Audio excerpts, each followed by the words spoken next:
But yeah, it's been raining solid now for 2 days, the second day, and it is wetter than an otter's pocket out there.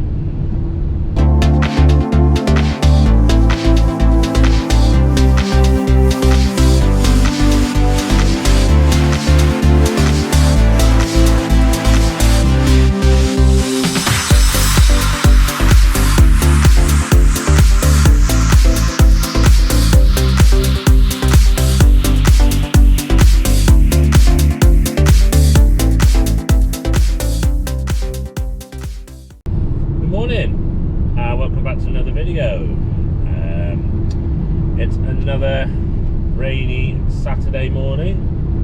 I think it's the 4th or 5th weekend in a row I've worked. I don't like to work weekends normally, so I'd spend time with the family or do other things, but it's absolutely hectic at the minute. I'm trying to get as much work done because we're having like I think I've said before in another video, we're having a new kitchen done at home, so I've got that to pay for. But yeah, it's been raining solid now for 2 days, the second day, and it is wetter than an otter's pocket out there. So yeah, sort of bring you along for the ride today. So what have I got on? Various different things. I'm fitting an external power socket, and then going from there to that is an aerial upgrade. I gave her a quote probably 6 months ago, and she said she'd see how it goes, and it's been getting worse and worse. And she rang me last week saying, "Yeah, can I come and do it?" So here we are. I was supposed to do it yesterday, but it was bucketing down, lashing down, and it's not much different this morning, to be honest. So I'll see what the weather's like, but if it's dry, I'll get that one done, and then potentially another aerial, but you know, a good half an hour's drive from where I am later. So we'll see. Just had a nice breakfast from a drive-through from a well-known breakfast drive-through establishment. Okay, I'll shut up now and I'll show you what I'm looking at when I'm going to do this power socket change, the external power socket. All right, okay, so I've arrived at the job. Just had a chat with the customer and it's okay for me to film, so show you what I'm doing. Right, now let's put this down. So I'm going to be fitting one of these external sockets with the weatherproof housing, you know. I'm going to come off this socket here. So this is the conservatory. I'm going to come off the back of this, directly out the back there into that, so they've got an external socket for lawnmower, etc. I've already been to the consumer unit and killed the power. It's on the main ring for the sockets downstairs, so it's not, these aren't spurs, this is part of the ring main, which is ideal, so I can just run one spur straight out the back of this box outside. I've already turned the power off, like I said, so it's ready to go. So I'm going to drill through here, take one of these knockouts out, get a grommet on it, drill out, connect up some 2.5 cable into the back of here, into the back of that socket, get it mounted on, and away we go. Piece of cake.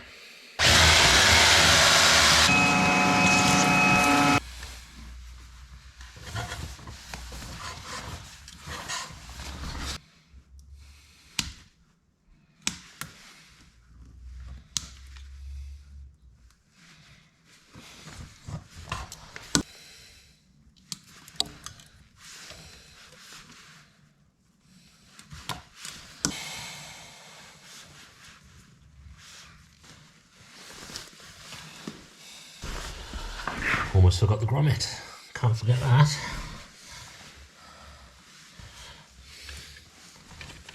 That goes over the knockout.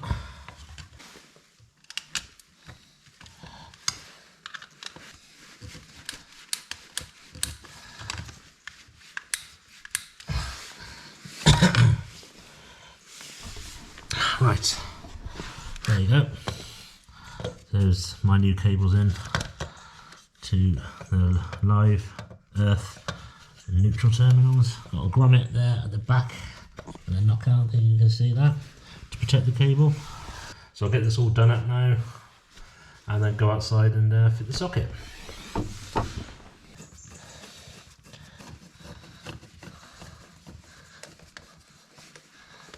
Okay, so socket's back on nicely. And so here we have the external socket. This part comes off. That's the back of the socket there.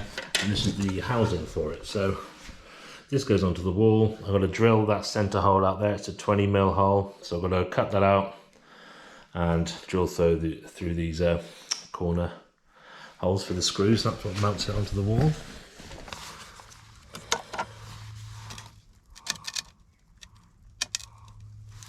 Get it all level, and I mark it out with one of these. This is a Marksman marking tool. It's like a chalk pen thing. You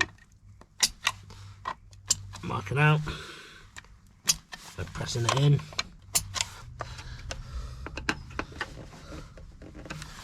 And that is it.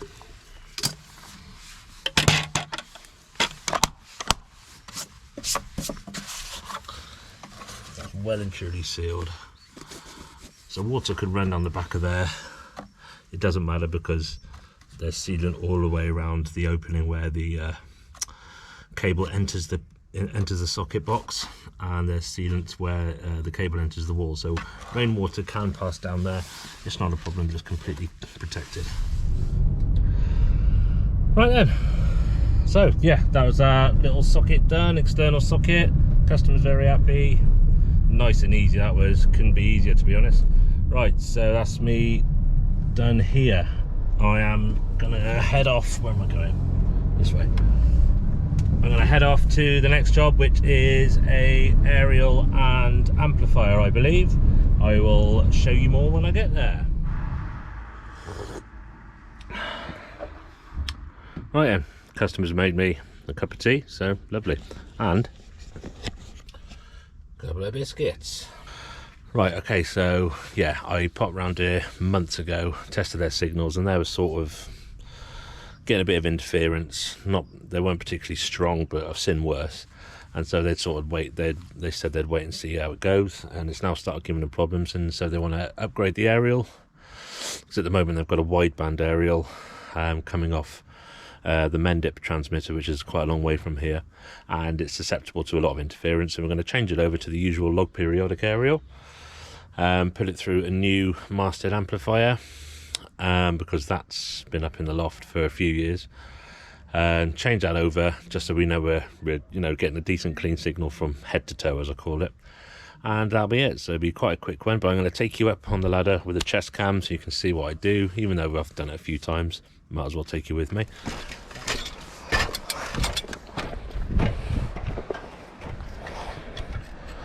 Oh, so not sure if you can see that.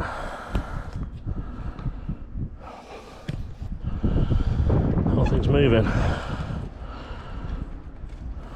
See that? So I'm going to go and get my impact and secure that for a start. But I'll get the aerial on first. Hell of a view though. Okay, cable's good. But yeah, this is one of those 52 element high gain aerials. High gain wideband aerial pointing that way. We're going to change it over for something a little more refined, aren't we? The actual pole's in good nick. The bracket's loose though, so I'll have a look, see if I can just tighten that up with the impact.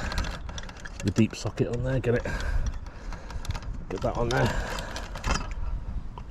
and replace it if it needs it. You know, I don't replace stuff if it doesn't need doing.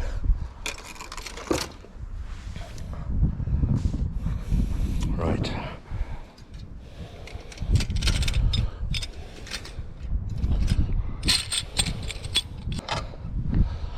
So you probably can't tell watching this, but it is horrible out here. It's drizzly, damp, grey, horrible autumn day.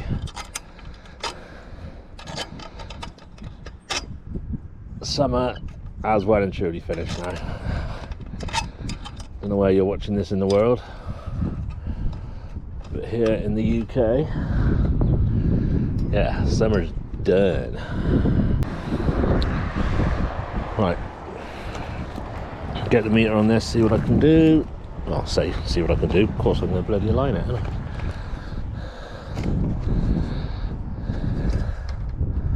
Tiny little lead I've got here. It does the job. So what do you want? The Mendip transmitter with the latest details.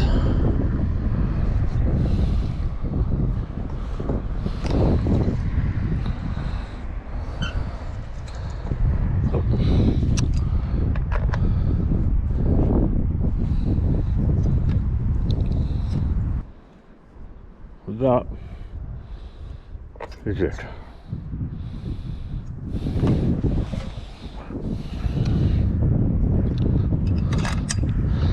Get that tightened up. Right, let's show you the readings. Now I've got 2 hands free. So, you can see that. This is the Mendip transmitter. Those readings there, so we've got about 56 decibels. Pretty high carriage to noise ratio reading. That's alright, it's sort of 56 decibels here, say across the board, that's across most of the multiplexes, look. Pretty much the same.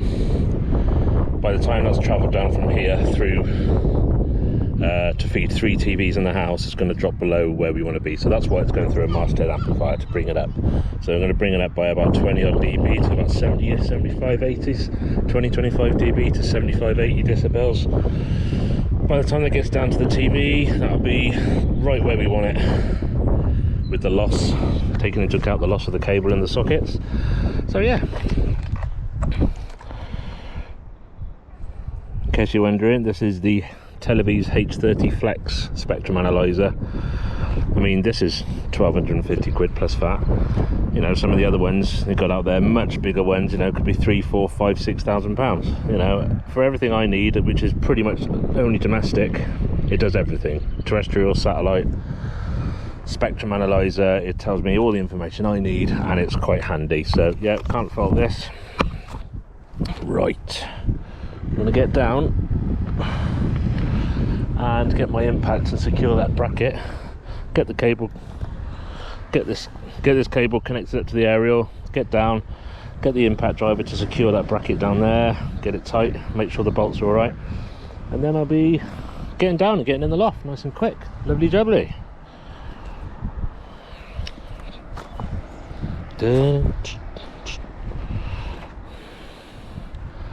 Right, let's get this in.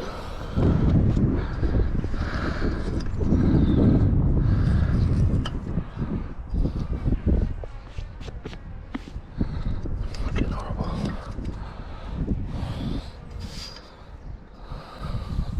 Getting a bit fed up with working weekends, to be honest, especially when it's raining. I need a holiday. I might go fishing next week, actually, thinking about it. I like to do carp fishing, where I go away for sort of 2 or 3 nights, sometimes just 1 night, but go fishing in the old bivvy, camping out for a couple of nights, and don't normally catch much, to be honest, but it's nice. The challenge is good, and I'm camping out in a tent on my own, cooking up some food on the camp stove, a couple of drinks, listen to a bit of music. It is really good chill out time. It's a bit of a challenge because it's a bit colder, a bit wetter. Inside the tent's nice, but then you've got to pack it all down. But yeah, it's just a break from work, isn't it? I love it. I've got another little YouTube channel called Will Goes Fishing. If anyone's ever interested in having a look at that, it's only about 50 subscribers. Yeah, I kind of gave up on it really, but a few videos on there of what I do. But yeah, I might do that next week for a couple of nights because I need a little break, and then it'll all kick off again for when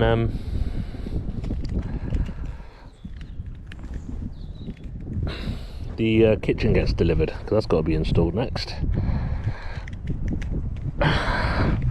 God, my fingers are slippy.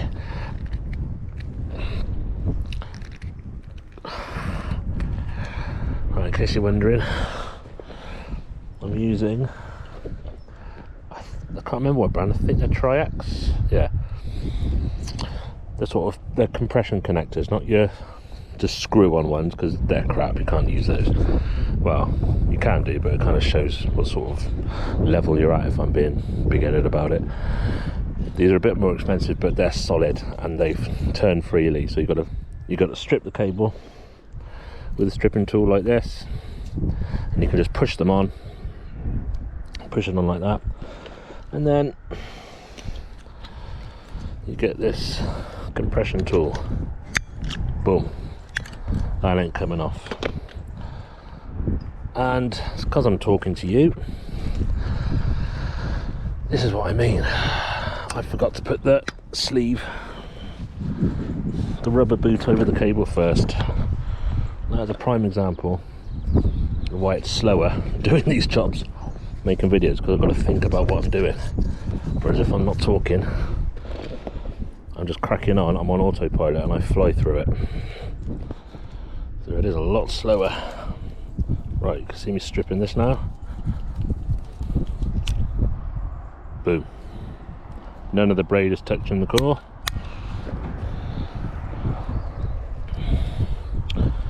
One of these just pushes on. Yeah.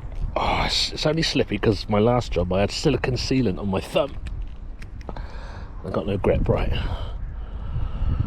You see that?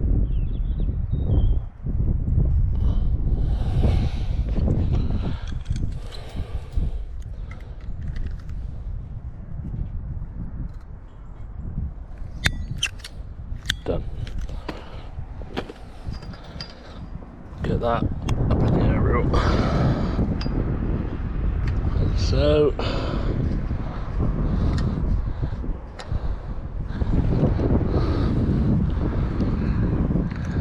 yeah, like I said, you can buy the little cheap screw-on F connectors, but they're flimsy, they come off, they don't fit the cables, a lot of the cables very well, and you know they do tend to wear off, or they can come loose, especially when left near customers' houses where clients can get their hands on them and start doing things when stuff doesn't work, and they start trying things out and they make it worse because they can't put it back together again. So these are a much more permanent solution. God, that bloody pole's moving. That's awful, isn't it? Let's just tidy this a little bit.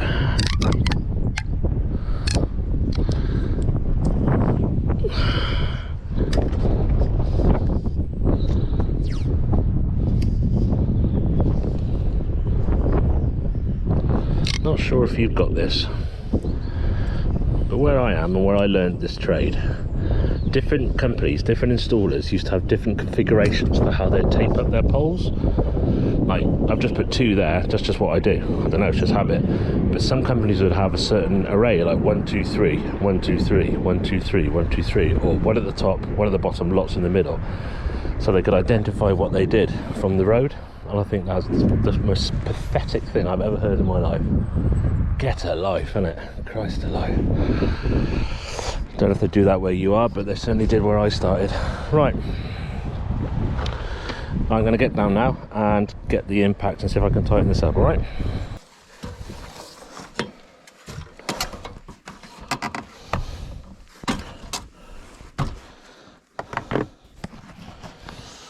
Okay. There we are. It's an old interference. It's actually not that old. But they are getting interference. And they want to renew it, so that's what I'm going to do.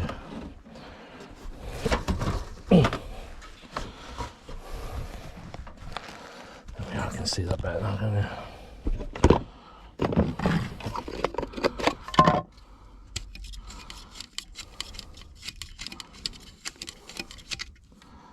There's your feed in on the aerial, there's the 3 points. These connections are securely on. I'm going to leave them on there, I'm not going to change them. No real need to. It's up in the loft and it's working fine. Well, it will be. I'll fit one of these versions, which has the filtering LTE 700, that's LTE 800 I believe. Yeah, 850 to 230. Oh no, sorry, that's the DAB and FM. UHF channel in 21 to 59. So yeah, that's the 800 megahertz, the LTE 800. This is LTE 700, 470 megahertz to 694 megahertz, which is UHF channels 21 to 49, not 59. So yeah, this is better filtering of the 5G mobile internet frequencies. I say I could change these connections, but in all honesty, the fact that these are in the loft are not going to be interfered with. There's nothing wrong with them. They're very stiff and tightly on. This is the cable that's carrying the power from the power supply, goes into any output. And I'll go and change the power supply in the sitting room in a minute, and away we go. So that's at full whack, that's at 25 dB. I'm going to leave it at that because by the time it gets, I think it was 56 when we're on the roof, wasn't it? By the time that gets down to the TV, that'll drop down to within the zones. A bit 80, so it'll probably be mid 70s. Yeah, so we'll be fine. And that is that really. Okay, so yeah, I've had to voice over this part at home because the customer sat behind me in the living room. So this is their old power unit. That's been there quite a while, just by the make and the design of it. It's got the old-fashioned coax connectors, and this is the new power supply unit that comes with the master amp I just fitted with the new F connector screw-on fittings there. So I'll just trim this off, cut that coax plug off, and strip the coax back with that stripping tool you've seen me use many times now, and be one of the push on then crimp on triax F connectors, which are excellent things. You know, they can't just drop off, and they won't fall off if people are wiggling cables, which people do in my experience, trust me. It happens. The amount of call outs I get saying they've lost a signal and no one's touched it, they say, and I get there and it's in pieces, so they clearly have. So that's crimped on, and this is the finished product connected up to their existing TV cable. Okay, this will be behind the TV, all out of sight. All right, cheers. What you doing, dog?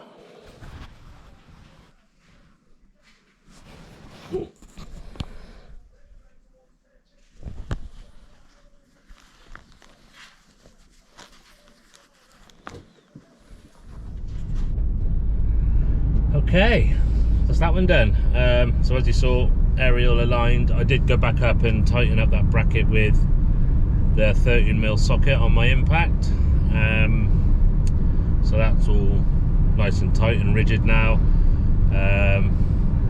Put the power unit in downstairs, as you saw just there, and I've had to do a little voice over there because the customer was in the room. And yeah, they're happy. The signals are at a good level. I didn't get video of that because, as you know, I'm quite busy today and I just want to crack on now. So that's two jobs. It's lunchtime. I want to get off to, well, I'm on my way to another one now, which is about an hour's drive. So I'll see what I can do there. I've got no idea. I haven't even been there yet. So it might be an aerial, it might be a dish. I've got no idea, but I'll try and get some video of that when I get there. If I don't, thanks for watching, because this will be the end of the video. But if I do, I'll see you in a bit. Okay. Right then. Special occasion. M&S best ever prawn sandwich. Oh my god, it is bloody nice, gotta say. It is easily the best prawn sandwich in the world. Not cheap, that's £5.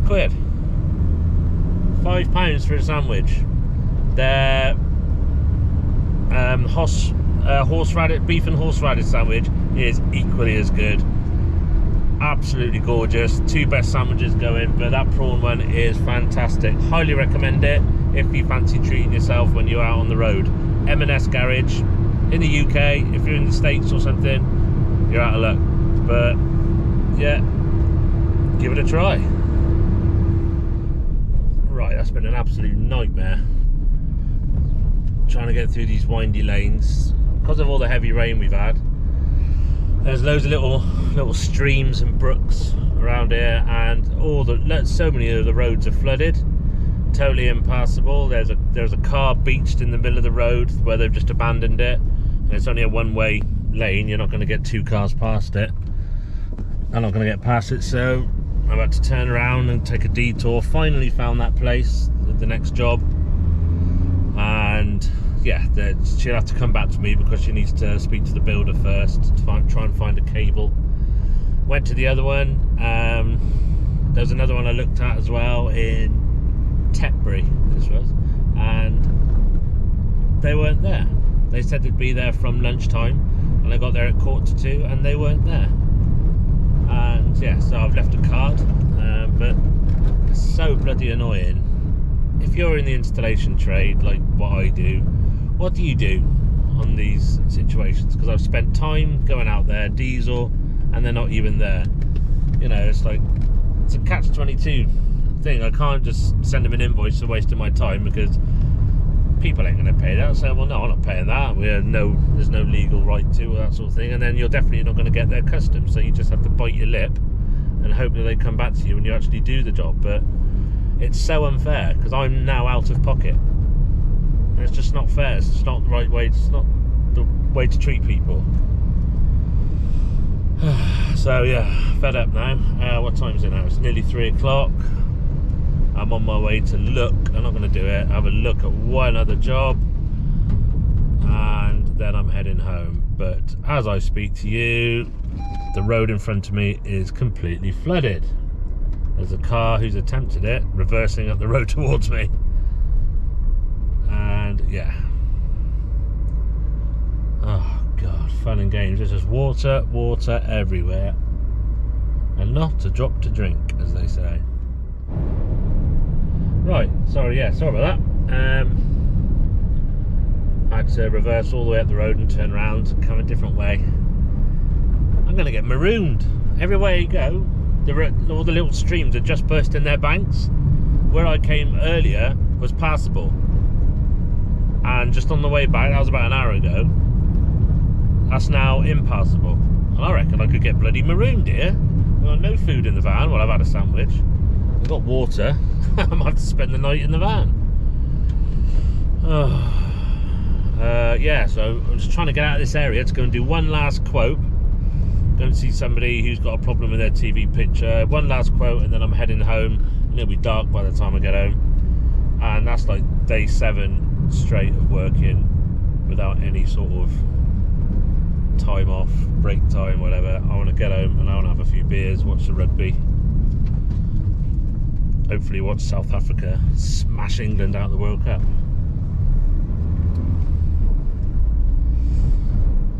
So yes. Alright, well, I'm going to have a look at this quote now. I'll give you an update after that. Alright, I'll let you know what's going on with that quote. Alright. Right then, so yeah, that's that quote done. They haven't got an aerial on the property at all, and so I've given them a price for a new aerial install. They're on Sky at the moment and spending a lot of money on it. They want to come off Sky basically, but they'll have a think and come back to me and let me know. Hang on, here we go. Right, so that's it. Thanks for joining me on my travels today. Slightly different from the normal videos. Got a couple of installs, like that electrical install at the start and that aerial. And the rest of it's been me joyriding around all day, so I hope it hasn't been too boring. But if you thought it was all right, do let me know, because I can do more of it like this. And now I've got the camera up there. So yeah, thanks for watching. If you haven't already subscribed, please do. Share the video, like the video, do that sort of thing. Nearly up to 300 subscribers now, so to each and every one of you, thank you. Thanks for watching, and I'll speak to you soon.